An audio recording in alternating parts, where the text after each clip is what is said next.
자, 한번 따라 하시겠습니다. 스토리가 있는 인생이 강력하다. 스토리가 있는 인생이 강력하다. 자, 액치 29 시리즈 32번째 시간입니다.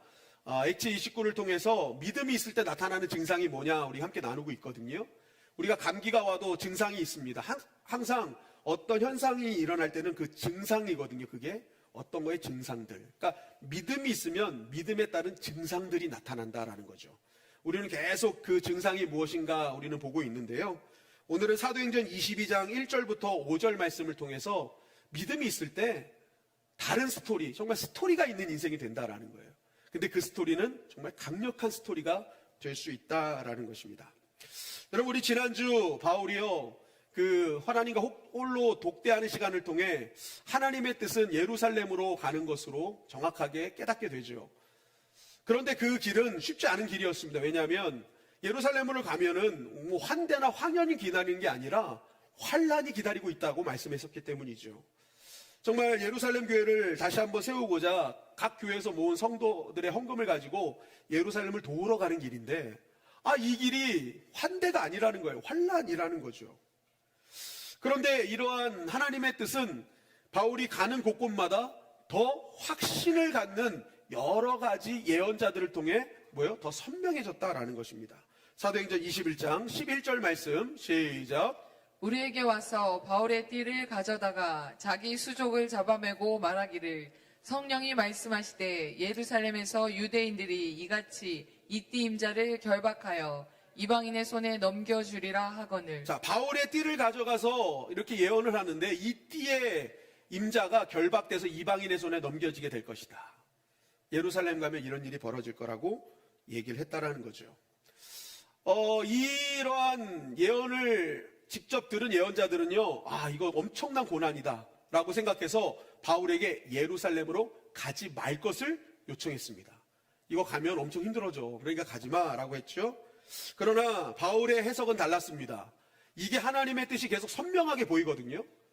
이거 하나님의 뜻이 선명하니까 이건 가야 될 거다. 그러면 하나님께서 왜 자꾸만 이것을 알려주시느냐? 이것은 더 굳센 믿음으로 가야 이 환란을 이길 수 있다라는 그러한 말씀을 하시려고 나에게 계속 알려주시는구나라는 것으로 해석했습니다. 그래서 바울은 내가 목숨까지 걸고 내가 반드시 갈 것이다라고 결단했다라는 거죠. 하나님의 뜻이 선명해지니까요, 환란도 문제가 되지 않더라라는 거예요. 상황이 문제가 되지 않더라라는 것입니다. 여러분, 성도가 이 땅을 살아가며 환란 없는 삶이 아닙니다. 많은 어려움과 고난들이 항상 다가오죠. 그런데 여러분, 이 고난과 어려움들을 언제 돌파하느냐? 이 고난 속에 하나님의 뜻이 있다는 것을 깨닫는 자는 환란을 이기는 자가 될 수 있다라는 거예요.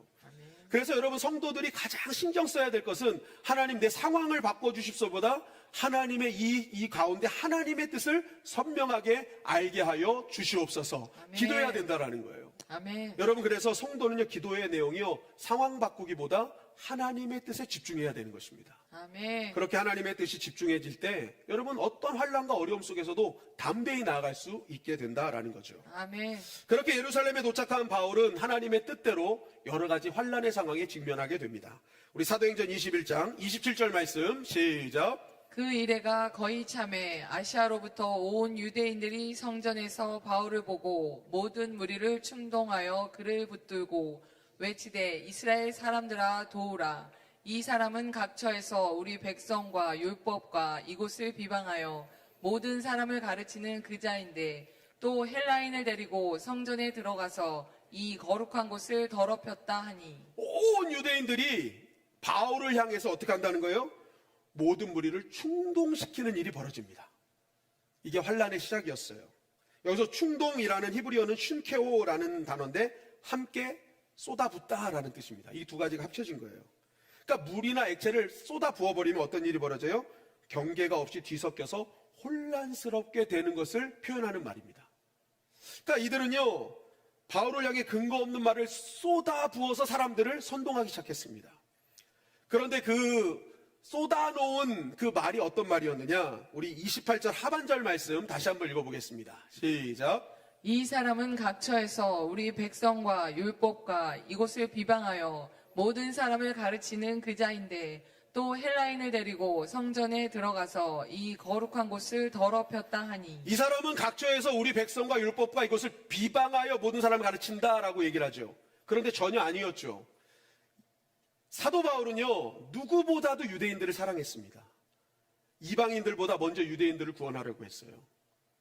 정말 유대인들을 사랑했지 비방하려고 하는 의도가 절대 아니었습니다. 그리고 그는 율법의 완성이신 예수 그리스도를 증거했죠. 율법 자체를 비방한 게 아닙니다. 율법의 완성이신 예수님을 증거해서 진짜 율법이 완성되기를 원했던 것입니다. 전혀 다른 말을 하고 있죠. 또 무엇입니까? 헬라인을 데리고 성전에 들어가서 이 거룩한 곳을 더럽혔다라고 얘기를 합니다. 여기서 뭐라는 건 이방인이 들어갈 공간이 있거든요. 이방인의 뜰, 성전엔 그게 준비되어 있었어요. 그런데 성전에 들어갔다는 것은, 더럽혔다는 것은 그 이방인의 뜰 이상으로 들어갔다는 겁니다. 그러니까 바울이 이방인을 데리고 이방인이 들어가지 말아야 될 곳까지 들어갔다라는 거예요. 그러니까 이게 뭐예요? 율법을 어겼고 하나님의 뜻을 어겼다라고 얘기를 했던 것입니다. 그런데 이 말에요, 사람들이 선동됐다라는 거예요. 왜 그렇느냐? 우리 21장 29절 말씀을 다 같이 한번 읽어볼까요? 시작. 이는 그들이 전에 에베소 사람 드로비모가 바울과 함께 시내에 있음을 보고 바울이 그를 성전에 데리고 들어간 줄로 생각함이로라. 여러분, 바울이 예루살렘에 와가지고 했던 일이 뭐냐면 에베소 사람 드로비모를 항상 옆에다 끼고 이것저것을 다녔던 거예요. 이것저것을 다녔어요. 항상 에베소 사람 이방인이잖아요. 그런데 이것을요, 이 선동하는 사람들도 봤고 모든 사람들이 다 봤던 겁니다. 그런데 요 선동하는 사람이 요걸 이용한 거예요. 자, 항상 이방인을 끼고 다녔으니 바울은 성전에 들어가서도 이방인을 끼고 가지 말아야 할 때까지 데려갔을 것이다. 이렇게 추측을 하게 만든 겁니다. 그러니까 사람들이요, 이 말을 하자마자 늘 봤던 거거든요. 진짜 바울이요, 에베소 사람 이방인을 데리고 늘 돌아다니는 걸 봤거든요. 그러니까 뭐예요? 야, 저 말이 맞겠구나. 내가 본 대로 바울이 드로비모를 데리고 이방인이 가지 말아야 될 것까지 데리고 갔겠구나라고 생각했던 것입니다. 그러니까 여러분, 우리도 이럴 때가 있지 않습니까? 내 눈에 본 것과 들은 것이 뭔가 정황상 맞아 떨어질 때가 있어요. 그러면 많은 사람들이 어떻게 합니까? 그것을 확인해 보지도 않고 내가 본 것과 들은 것이 정황이 맞아 떨어지니까 그럴 수 있겠구나라고 할 때가 있다라는 거죠. 지금 그런 상황이 벌어진 겁니다. 내가 눈으로 본 상황과 들은 상황이 어느 정도 이게 정황이 다 맞아 떨어지는 거예요. 그러니까 사람들이 선동돼 버리고 말았다라는 것입니다. 추측과 소문, 보여지는 현상이 합쳐지자 사람들은 그것이 맞다고 생각했던 겁니다. 그래서 온 사람들이 뭐예요? 다 선동당하는 일이 벌어지게 되었다라는 겁니다. 여러분, 얼마나 안타까운 일입니까? 이 소동은요, 일어나지 않아도 될 일이었다라는 거죠. 그곳에 모여서 선동당했던 사람 중에 한 명이라도 진짜 바울이 성전에 사람을 데리고 가서 그렇게 했다는 것을 확인만 했어도 이 일이 벌어지지 않았을 일이라는 겁니다. 그런데 많은 사람들이 진위 여부는 따지지 않고 단순히 내 눈에 본 것과 들은 말만 추측해서 뭐예요? 분노하니까 이성을 잃어버린 거예요. 그냥 선동당해 버렸다라는 것입니다. 여러분, 어쩌면 이것은 2000년 전 또 바울이 살던 시대에만 있었던 일이 아닌 것 같아요. 오늘날에도 보면 인터넷 공간이나 어떤 특정 단체들이 자꾸만 자극적인 말을 올려놓습니다. 사실이 아닌 것들도 올려놔서 사실 확인도 이게 안 되는 일인데 그것을 올려놔요. 근데 많은 사람들이 어떻게 해요? 확인을 안 합니다. 그리고 내 편이라고 생각하니까 그것이 뭐예요? 맞다고 추측을 하는 거예요. 그러니까 어떡합니까?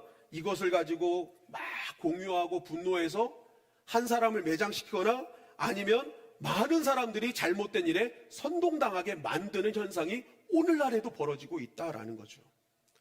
이것이 단순히 사회적인 문제가 아니라 오늘날 교회 안에서도 이런 일들이 벌어지고 있다라는 것입니다. 확인해 보면 해결될 일이 확인되지 않고 뭐예요?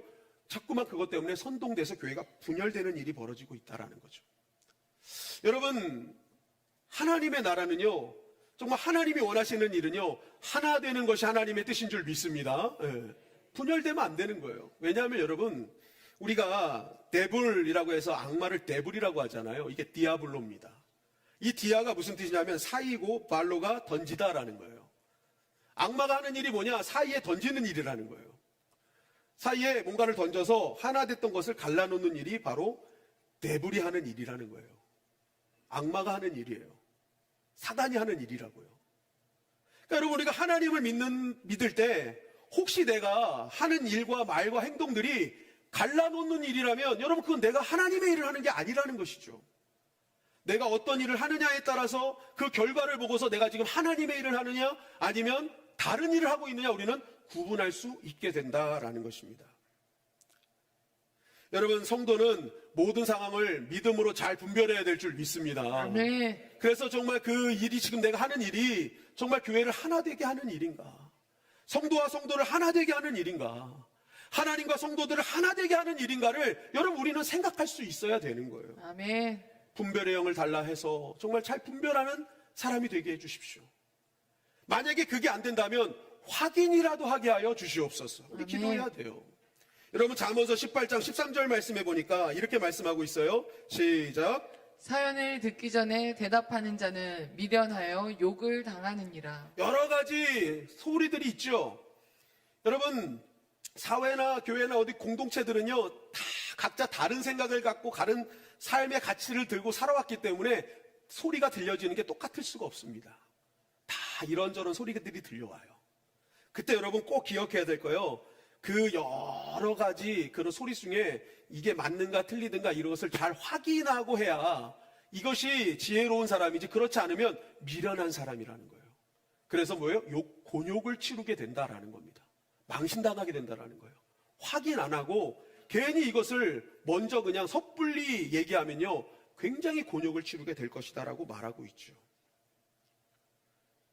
사도행전 17장 11절 말씀해 보니까 이렇게 말씀하고 있어요. 시작. 베레아에 있는 사람들은 데살로니가에 있는 사람들보다 더 너그러워서 간절한 마음으로 말씀을 받고 이것이 그러한가 하여 날마다 성경을 상고함으로. 여러분, 베레아 사람들은 너그러웠대요. 이것을 성경은 젠틀, 친사적이었다라고 얘기를 하죠. 그들은 왜 신앙생활하면서 이렇게 너그러웠을까? 왜 젠틀했을까? 그 이유를 성경은 뭐라 그래요? 간절한 마음으로 말씀을 받고 거기서 끝나지 않고 이것이 맞는가라고 날마다 확인했다라는 거예요.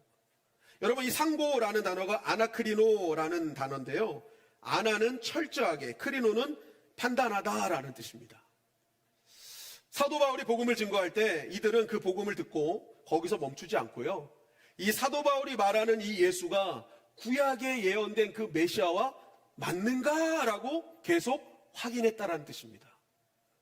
그들은 말씀을 들을 때마다 그냥 듣지 않았어요. 계속 검증하는 절차를 거쳤다고요.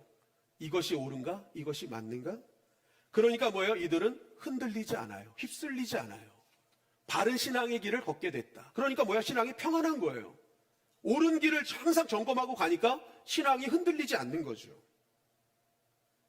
여러분, 성경 말씀도 이렇게 뭐예요? 점검하고 확인하니까 신앙생활이 편안하듯이 우리 인생 가운데도 여러분 여러 가지 소리를요, 반드시 검증하는 시간이 있어야 된다라는 거예요. 아멘. 단순히 나랑 친하니까, 내 편이니까 이 사람 얘기만 듣고 확인하지 않고 얘기하면 여러분 곤욕을 치르게 된다니까요. 그러니까 성경은 뭐예요? 처음에 어떤 일이 벌어질 때 한 사람한테 가서 얘기하고, 그것이 성에 차지 않으면 두세 사람한테 가서 얘기하고, 분명히 얘기하잖아요. 여러 사람을 통해서 검증하라고 얘기를 하잖아요. 그것이 뭐예요? 교회를 살리고 나를 살리는 일이기 때문에 그렇습니다. 정황만 듣고 들리는 소리만 우리가 듣고 내가 정말 스토리를 써나가고 가면요, 이 정확한 정보가 아닌 것으로 스토리를 써가러 가면요, 이거는 나도 망하는 거고 공동체도 망하게 되는 거예요. 제가 요즘 인지심리학자들의 강의를 많이 듣거든요.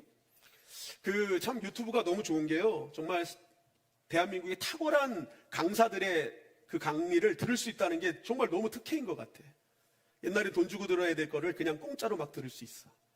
근데 제가 인지심리학자들을 쭉 얘기를 들어보면 공통적으로 하는 말이 뭐냐면, 정말 이 세상을 살아갈 때 가장 어리석은 사람들이 있대요. 그게 누구냐면 쓸데없는데 에너지를 쏟는 사람들.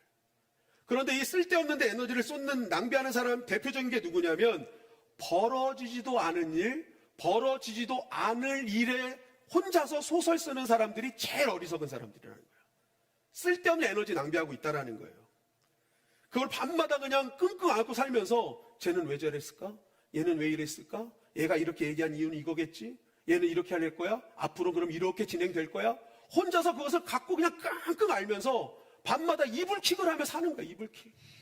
그러니까 잠도 제대로 못 자니까 다음날 막 쾌한 눈으로 하루를 시작하니까 뭐예요? 다 삶이 엉망이 되는 거죠.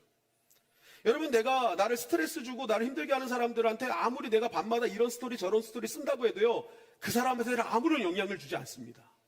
나만 스트레스 받는 거예요. 나만 쓸데없는 에너지 소비하다가 결국 뭐예요? 내 인생만 허비되는 시간을 삼게 된다라는 거죠. 그래서 여러분, 그렇게 사는 사람이 제일 피곤한 사람이고 제일 어리석은 사람이라고 얘기를 하더라고요. 그런데 이런 피곤한 삶을 산 대표적인 인생이 바로 출애굽기에 나오는 바로왕이더라. 바로왕. 여러분, 이 바로왕이요, 그냥 이스라엘 백성들, 노예들 가만히 놔두면 되는 일이었거든요.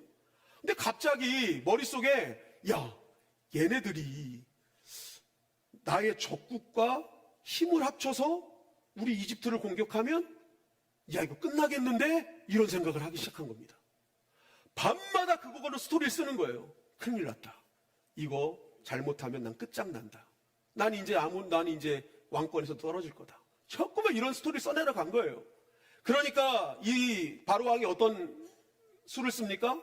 이스라엘 백성들을 더 혹독하게 만들었죠. 노예들을 더 혹독하게 다뤘다고요.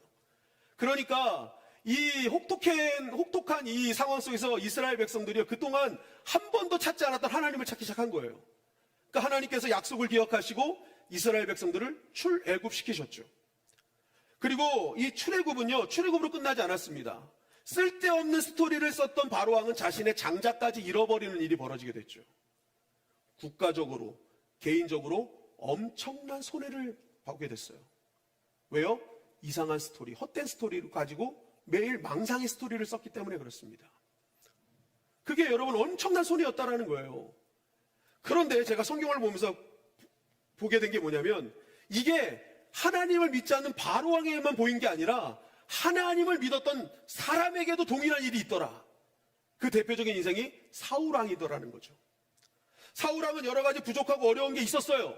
그런데 하나님께서 그를 긍휼히 여겨서 사울 왕으로 세웠다고요. 이스라엘 초대 왕으로 세웠다고요. 그러면 하나님께서 이 부족한 자를 왕으로 세워주셨사오니 내가 정말 주님을 위해서 더 영광스럽게 사용되겠습니다. 정말 제가 믿음의 왕으로서 해야 될 일이 무엇입니까? 이렇게 살면 되는 거였어요. 근데 어느 순간 그의 머릿속에 누가 들어와요? 다윗이 들어옵니다. 근데 다윗이요, 어떻게 들어왔냐면 기분 좋게 들어온 게 아니라 내 자리를 뺏는 사람처럼 여겨지기 시작했어요. 다윗에게는 만만이요 나인 천천, 이 말 한마디 때문에.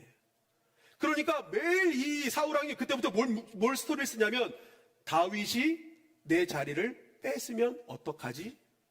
지금 다윗이 저런 행동을 하는 거 보니까 쟤는 완전히 내 자리를 뺏으려고 하네. 그러면서 엉뚱한 스토리를 계속 혼자 써나간 거예요. 그러니까 잠도 못 자고 쾌해지죠. 여기에만 집중하니까 뭐예요? 매일매일 정말 하나님이 기뻐하시는 일을 묵상해야 되는데, 하나님이 이루실 일을 묵상해야 되는데, 다윗은 그런 마음 갖지도 않았잖아요.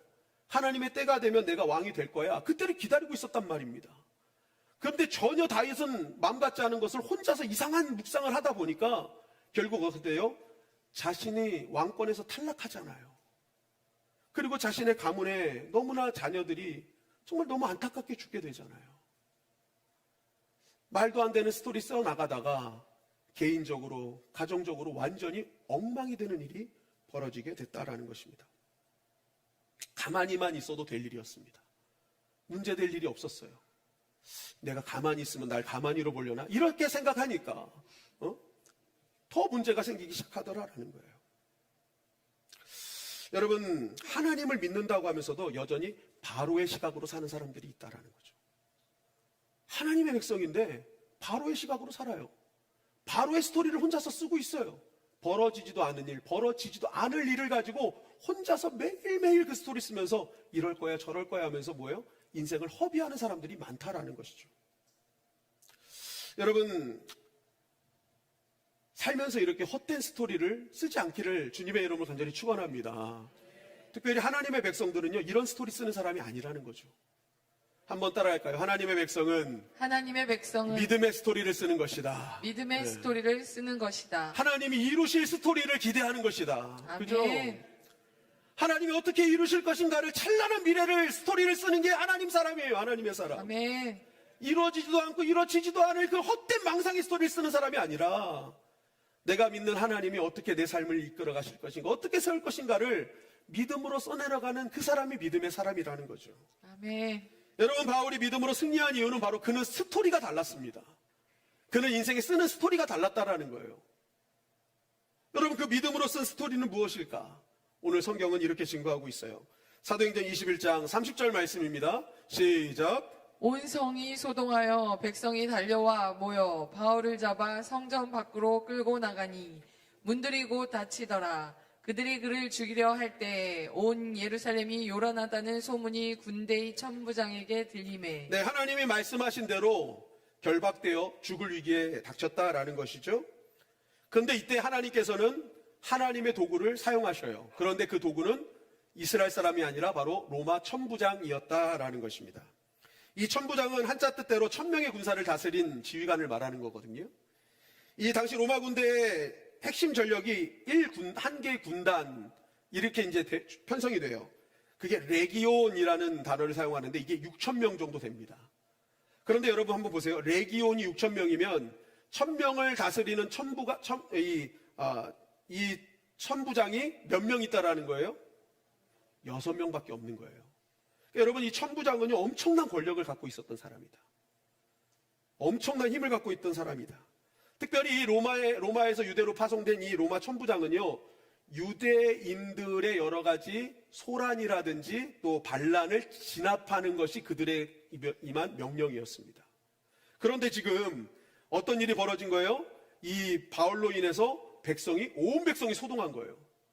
그러니까 천부장 입장에서는 이거 소동 반란, 이거 진압하는 게 본인의 일이거든요. 이 안토니오 요새 성전 끝에 이렇게 있는 한 30m 정도 되는 그 요새에서 이렇게 병사들이 지켜보다가 이게 난리가 난 거예요. 그러니까 천부장에게 보고가 들어갔고 이 천부장은 직접 이 군사들과 함께 가서 소동을 진압하게 됐다라는 거죠. 사도행전 21장 32절 말씀입니다. 시작. 그가 급히 군인들과 백부장들을 거느리고 달려 내려가니 그들이 천부장과 군인들을 보고 바울 치기를 그치는지라. 네, 천부장이 내려가자마자 바울 치는 걸 그냥 멈춰버렸어요. 이 천부장이 엄청난 권력을 갖고 있었거든요. 여러분, 바로 이 천부장이 하나님이 말씀하셨던 이방인의 손입니다. 그가 결박돼 이방인의 손에 넘겨줄 것이 하셨잖아요. 그 말씀이 이제 이루어지는 거죠. 여러분, 이 천부장은요, 소요가 일어났기 때문에 이 바울을요, 테러리스트 정도로 생각했습니다. 그래서 이 사도행전 21장 38절에 보니까 이렇게 말하고 있는 겁니다. 우리 다 같이 한번 읽어볼까요? 38절 말씀 시작. 그러면 내가 이전에 소요를 일으켜 자객 4000명을 거느리고 광야로 가던 애굽인이 아니냐. 바울이 이르되 나는 유대인이라 소업이 아닌 길리기아 다소시의 시민이니 청컨대 백성에게 말하기를 허락하라 하니. 자, 백부장이 뭐라 그래요? 이전에 소요를 일으켰던 테러리스트, 이집트 사람, 그 정도로 여겼다라는 겁니다. 야, 온 백성이 이렇게 소요할 정도면 이거 유대인들에게 큰 해를 입혔던 이러한 자객이나 테러리스트야, 중재인일 거야 라고 생각했다라는 거예요. 그런데 이 사람을 딱 데리고 왔더니 굉장히 유창한 헬라어를 쓰는 거예요. 여러분, 바울은요, 디아스포라 유대인이었잖아요. 헬라파 유대인이었잖아요. 그리고 굉장히 지식이 많았던 사람입니다. 그래서 바울은요, 고급 헬라어도 쓰고 약간 저급 헬라어도 쓸 수 있는 사람이었어요. 그래서 여러분, 성경은요, 헬라어가요, 저급 헬라어로 좀 썼습니다. 왜냐하면 모든 사람이 읽을 수 있도록. 그런데 이 천부장은 로마의 시민권자를 갖고 있는 거잖아요. 그러니까 이 사람한테는요, 고급 헬라어를 딱 쓴 거예요. 그랬더니 천부장이 딱 알아챕니다. 이 사람 보통 사람이 아니네. 야, 이 사람 내가 생각했던 사람이 아니네. 야, 너 누구야? 그랬더니 나는 유대인이고 길리기아 다소시의 사람이다 라고 얘기를 한 겁니다. 당시 이 고대 로마 사회에서는 어디 도시 출신인가가 굉장히 중요했습니다. 그것을 자신을 증명하는 도구로 사용했었습니다. 그런데 지금 바울이요, 대도시, 그것도 인정받은 도시였거든요. 굉장히 여기는요, 무역과 교통의 중심지였고 학문과 철학의 중심지였습니다.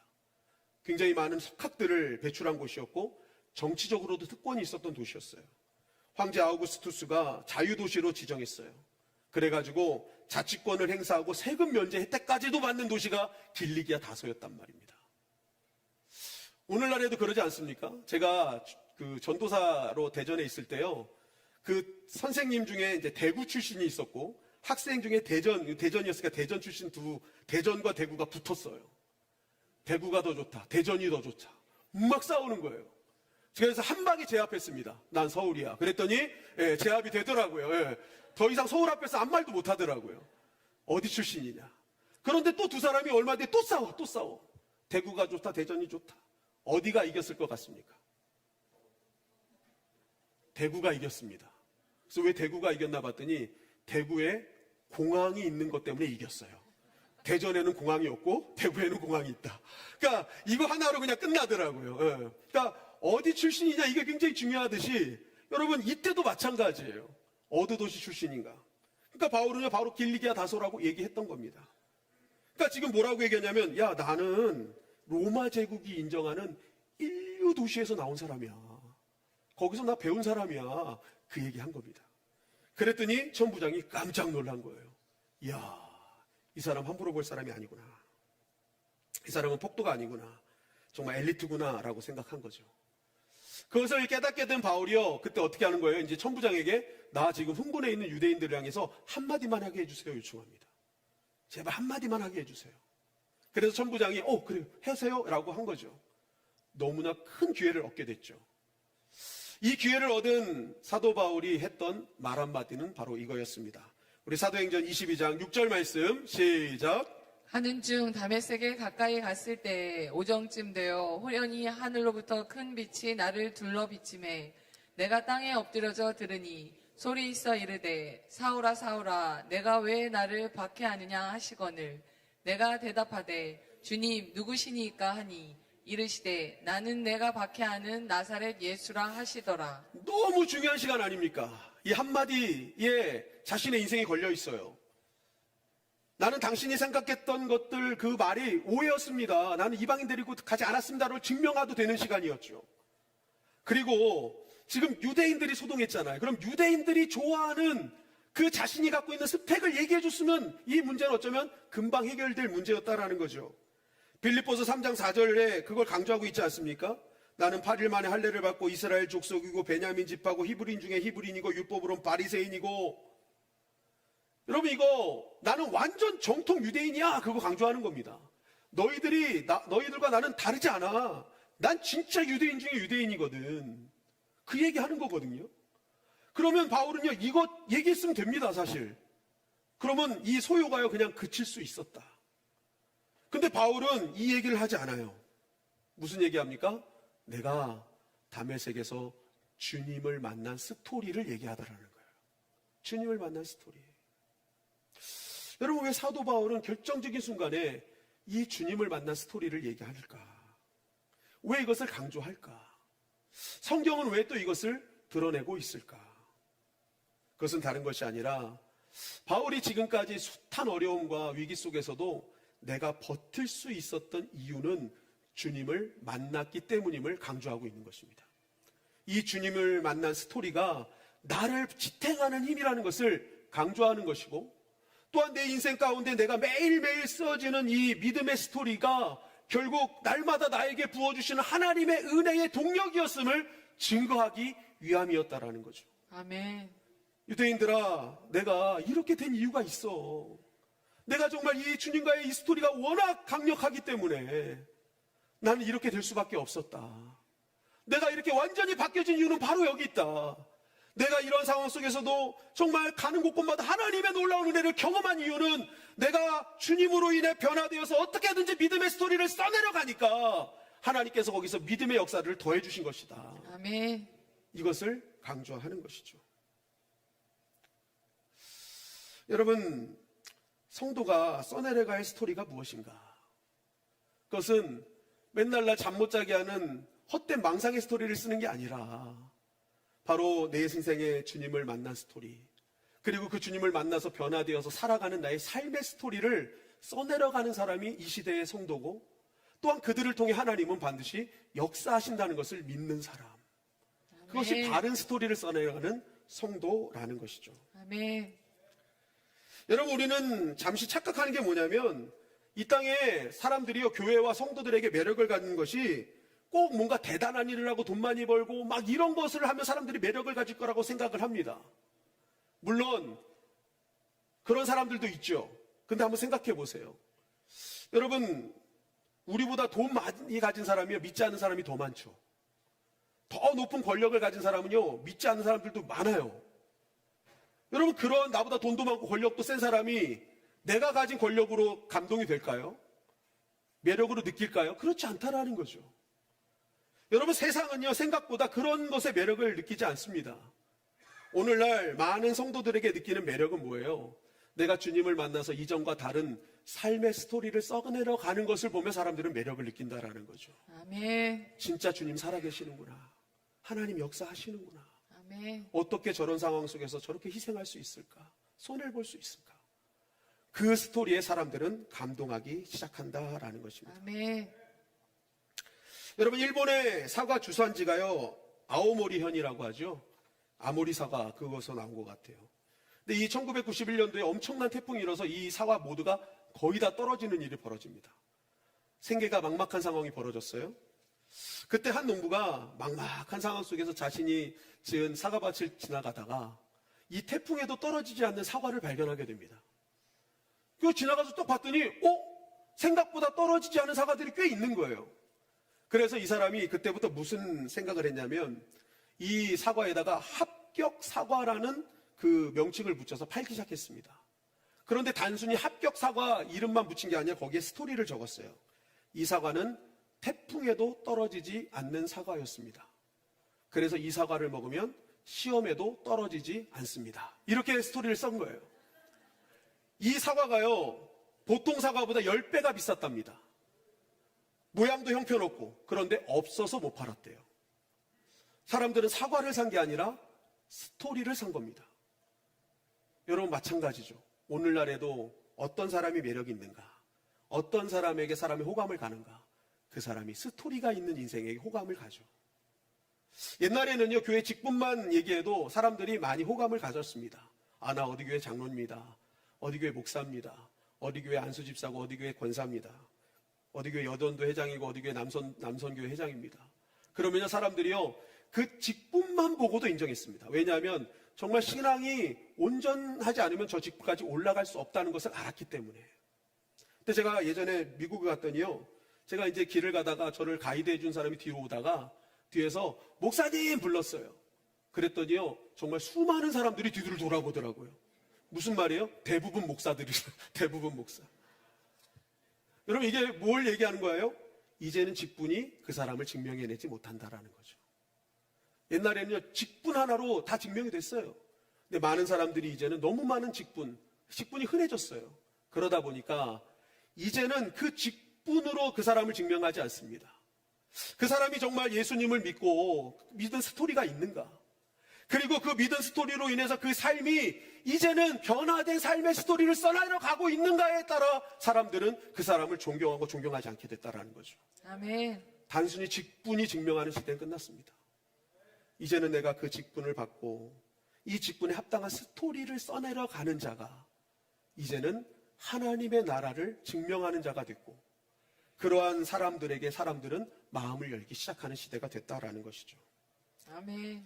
여러분, 그래서 정말 우리가 신경 써야 될 스토리는요, 바로 주님을 만나는 스토리가 있어야 될 줄 믿습니다. 아멘. 그리고 주님을 만난 내가 이제는 변화된 모습으로 살아가는 스토리가 반드시 있어야 된다라는 것이죠. 아멘. 그럴 때 하나님의 나라가 임하고 그곳에 하나님을 믿는 나의 자녀들, 나의 가족들, 나의 사랑하는 사람들이 점점 늘어나기 시작한다라는 것입니다. 아멘. 그래서 하나님은 이러한 하나님을 만난 스토리가 있기를 원하시는 거죠. 신명기 4장 29절 말씀 다 같이 한번 읽어볼까요? 시작. 그러나 내가 거기서 내 하나님 여호와를 찾게 되리니 만일 마음을 다하고 뜻을 다하여 그를 찾으면 만나리라. 네, 나를 좀 만났으면 좋겠다. 그러니 너희를 나를 만나기를 좀 열망해라, 사모해라, 그 얘기하는 거예요. 그럼 아멘. 내가 만나줄게. 그 스토리가 있었으면 좋겠다. 그리고 시편 34편 8절 말씀이죠. 시작. 너희는 여호와의 선하심을 맛보아 알지어다. 그에게 피하는 자는 복이 있도다. 그렇게 주님을 만나 매일매일 믿음의 스토리를 써내려 가다 보면 거기서 느껴지는 진정한 믿음의 맛을 알게 될 거야. 아멘. 하나님이 주시는 진짜 은혜의 맛을 알게 될 거야. 아멘. 그게 복 받는 백성이라는 거예요. 아멘. 나는 너가 하나님을 만나는 스토리, 그 주님을 만나 이제는 변화된 너의 삶의 스토리를 날마다 썼으면 좋겠다. 아멘. 여러분 오늘 교회에 올 때 얼마나 하나님을 만나고자 하는 열망으로 오셨습니까? 정말 하나님의 그 선하심과 은혜를 맛보려는 갈망으로 오셨습니까? 여러분 얼마나 하나님을 만나는 사모함이 있습니까? 여러분 저와 여러분들에게 하나님을 만나려고 하는 열망이 있기를 주님의 이름으로 간절히 축원합니다. 아멘. 그 스토리가 하나님 기뻐하시는 스토리고 그 실제적인 그 만남을 통해 내가 변화된 삶으로 하나님의 은혜를 맛보아 늘 믿음의 스토리를 써나가는 인생에 하나님께서는 생각지도 못한 복을 허락해 주시는 것이죠. 여러분 다윗은 인생의 희노애락 속의 모든 순간 속에서 하나님을 만나려고 애썼습니다.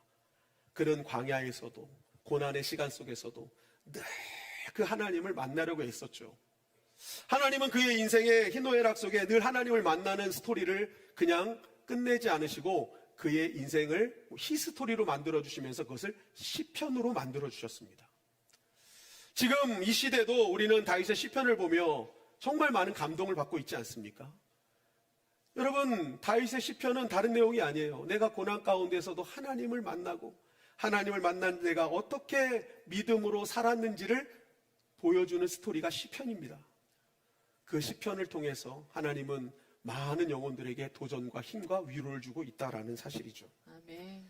여러분 마찬가지입니다. 오늘 우리가 하나님의 백성으로서 여러분 우리가 어떤 순간에도 하나님을 만나려고 갈망하고 그 하나님을 만난 후 내가 어떻게든지 믿음의 스토리를 써내려갈 때 하나님은 그 우리의 삶의 스토리를 그냥 외면치 않으시고 우리의 히스토리로 만들어 주셔서 이 시대의 시편으로 만들어 주신다라는 것이죠. 아멘. 그래서 나의 삶의 스토리의 시편을 통해 그것을 읽고 보는 자들이 새로운 힘을 얻고 위로를 얻고 특별히 믿지 않는 나의 자녀들, 나의 가정, 또한 나의 삶의 현장 속에 아직 주님을 알지 못하는 자들이 그 스토리의 은혜가 되어 하나님을 사랑하고 하나님을 경외하는 자들로 바뀌어지는 은혜를 허락해 주신다라는 것입니다. 아멘.